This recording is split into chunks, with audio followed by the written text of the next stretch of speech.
Hey, before we get into this episode, have you seen that my new book is out? It's called Stop Selling and Help Them Buy Weddings and Events. And it's a book that you helped me write because you would ask me at a conference, which of your books has what you just spoke about on stage? And if it wasn't in any of my books, I'd say it's in the next one. Well, here it is. Here's the next one. How to respond to reviews. What if you don't like doing sales? The 3 questions to ask every prospect, or they can't ask for what they don't know exists. These are just some of the chapters in there. And the beauty is you don't have to read it front to back. You can jump around to any chapter, kind of like my other book, Wit, Wisdom, and the Business of Weddings, where you can jump to any chapter because they're not necessarily connected to one another.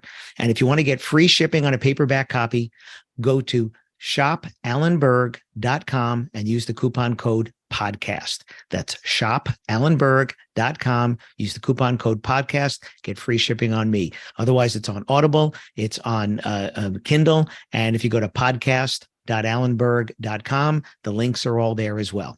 Thanks.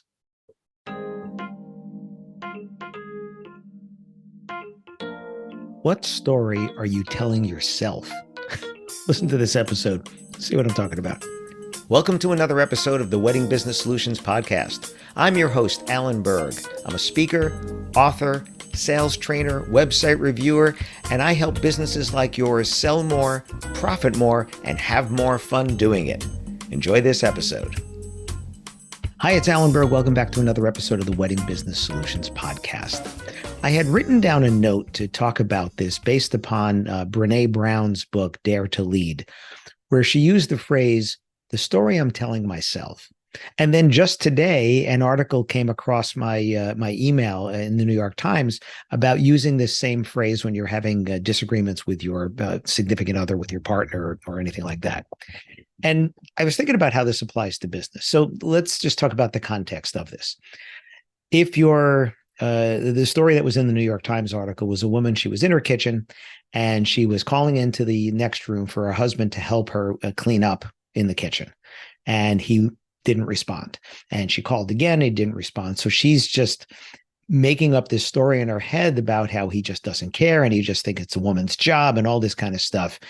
And she comes to find out later that he had his earbuds in and didn't hear her.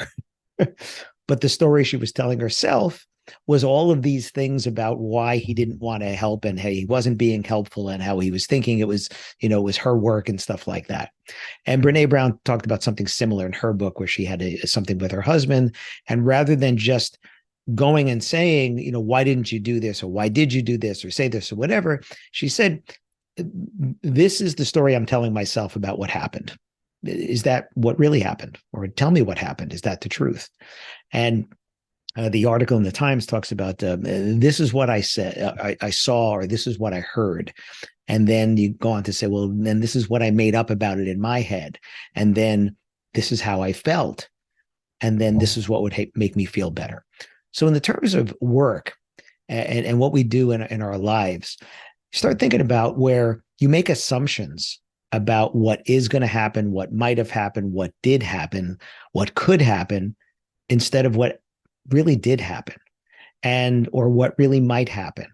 So you make assumptions like they're ghosting me because they're price shoppers, or they don't want to have a phone call with me because they're just all they care about is price. And that is usually not the case, and is probably not the case, but you're making that up in your head and therefore becomes your belief. And then you go about acting as if that is the case instead of trying to find out what really did happen. So whether it's before you've had a conversation with someone, or after you've had a meeting with them, or after they've come in to tour your venue, or they've had a meeting with you in your office or a Zoom or whatever, and then you're getting ghosted and you're just making up in your head, well, they've chosen somebody else. You don't know that if they haven't told you that. The price was the only thing important to them. You don't know that if they didn't tell you that.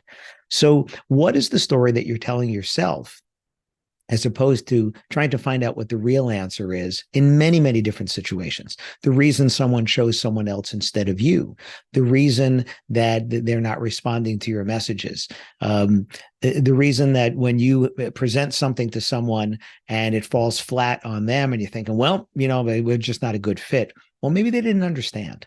I was having a consultation with someone just recently and looking at the way they were presenting their pricing. And I was like, I love that you're trying to be transparent, but we're really not being transparent. This information is very clear to you.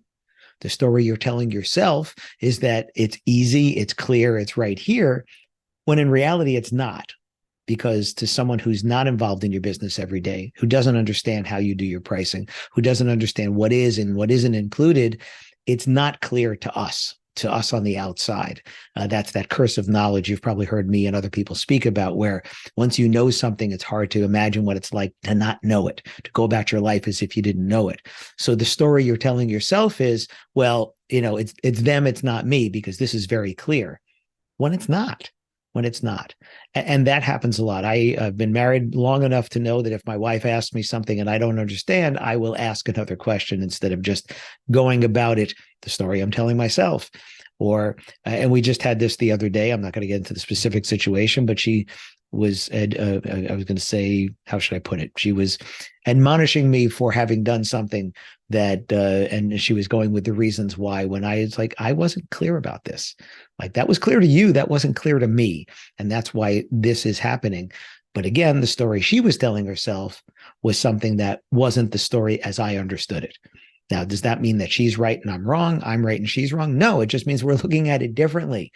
So this phrase, I thought it was a really great thing. The fact that it came across my desk again today was just saying to me, I have to talk about this with you, because very often we are telling ourselves these stories. And it could be about our neighbor, that our neighbor is doing something that bothers you. Meanwhile, they don't know that it bothers you, right? They just have no idea. Or it's something like, well, why does that bother you? Why is that a big deal, right? I had this disagreement with a neighbor when I put a generator in, and he wanted it to run after 5 o'clock instead of running during the day to test itself once a week. He wanted to run after 5. I said, well, our homeowners association doesn't allow that. It allows it only to go between 9 and 5. So I appreciate you want me to run it later, but I can't. It has to run during these hours. Therefore, I have it run around 10 o'clock in the morning.